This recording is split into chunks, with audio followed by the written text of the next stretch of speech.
Speaking is another important language skill because it allows to communicate with others. This means express our thoughts or feelings, doing this either formal and informal.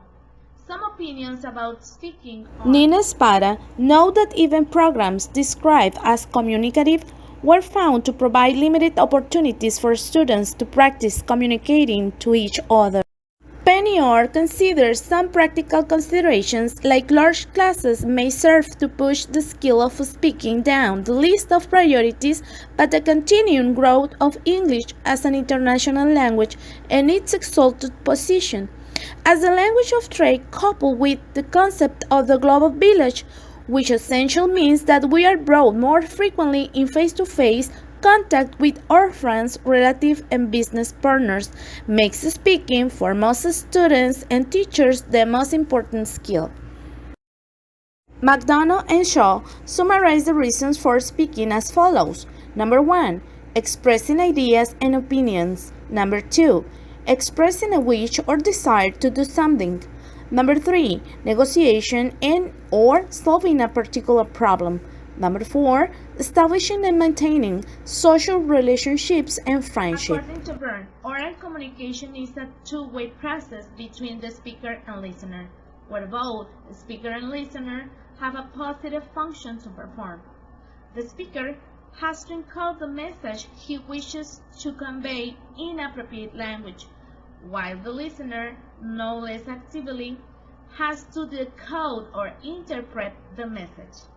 Brown and Jules' examination of spoken language forms most frequently used are incomplete sentences, very little subordination, subordinate clauses, etc., very few passives, not many explicit logical connectors, for example, moreover, however, topic common structure, as in the sun, oh look it's going down. The syntax of the writing language will probably have a subject-verb predicate structure, replacing refining expressions. Example, this fellow, this chap, she was supposed to meet. Frequent reference to things outside the text, such as the weather, for example, exaphoric referencing. The use of generalized vocabulary, think, nice stuff, place, a lot of. Repetition of the same syntactic form. The use of pauses and fillers, for example, well, if you see what I mean, and so on.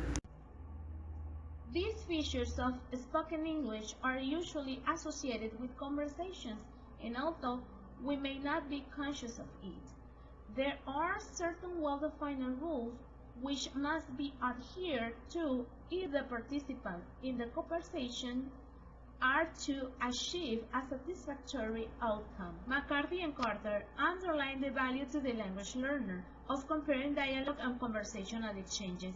The conversation in language coursebook are inevitable need and tidy events, symmetrical, polite, and geared towards a cooperative exchange of ideas and information. According with the ontology, some of the implications for the classroom are, for example, the teacher's use of English in the classroom that can be a fundamental source of learning and that many students play out the role of address. This is having limited opportunity to respond according to McGregor's model. Interaction between the teacher and the learner shows the traditional classroom and the three-part exchange. Teacher's initial move, learner's response, and teacher's follow-up move. Hi, this is me, Rose again, and I'm going to present my speaking lesson plan. As you can see on your screen, is directed to first graders, and as I have shown previously, the elements of my curricular or learning environment: educational and academic, communicative activity, practice pronunciation of words, social practice of the language, ask and answer questions about a specific topic, achievements. The objective of this lesson is to identify the names of living beings and characteristics, identify words that form questions and wish questions, use the language to give and share information. Okay, so the vocabulary, colors, and animals. As we know as teachers, when we are working with little ones, it is advisable to work with a small vocabulary. So this time I'm working with colors and animals. Okay, so before to go on my development, I want to mention what I've read in Ontology. There's some statements from Nina Spada, Jules and Brown, for example, that expose that limited opportunities to communicate in some programs, but I disagree with those statements because I think that it depends on the teacher. Because if we set the correct environment and mood, we are going to success. So this time I'm providing my students an opportunity to interact each other, practicing pronunciation. Okay, so I'm going to present the development. The first part is my warm-up fly swatter. If we don't have a fly swatter, they can use the hand, like the kids. And here says display some colors randomly on the whiteboard. Then two students come to the front of the class and take a fly swatter. Okay, so I'm going to use these materials. Okay, these colors that I'm going to display around the whiteboard. So when I mention a color, the students go to the color and slam it. All right, okay. The next part says, as the student pay attention to the sound you're going to make, ask them to respond with the name of the animal. Example, a bark, a trumpet, a whinny, etc. And here I have some possible responses because we were working with this vocabulary previously. So what I'm used to do is use my puppet. This puppet is Juanita Brown is my helper in the class. So with this element, I encourage to my students to participate. So for example, through my puppet, I make the sound woof, woof, woof, woof. And my students are going to answer, it's a dog. Or if Juanita make this sound, they are going, it's a horse. Okay, so this is an important element of my class because I'm providing confidence. Okay, so the second part says have students open their books on page 64, exercise 3, point them out. They're going to work with another partner and model an example of the activity.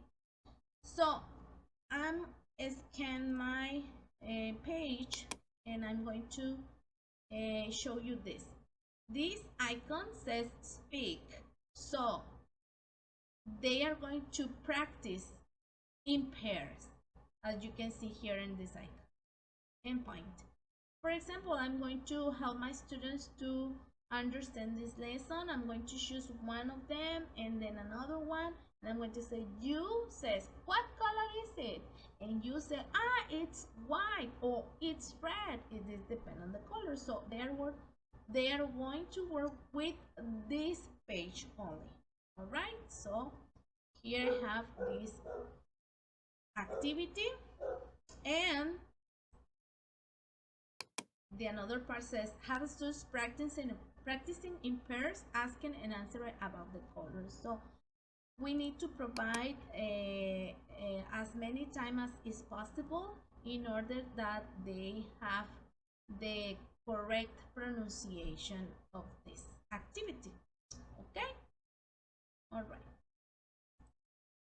In the last part, I have asked the students look the below yellow part in their box and ask them listen carefully.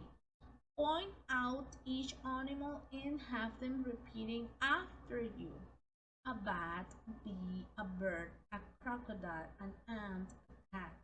Practice twice. Okay, this is my material. This is the book. And this is the yellow part. This is the yellow part. Okay. Here,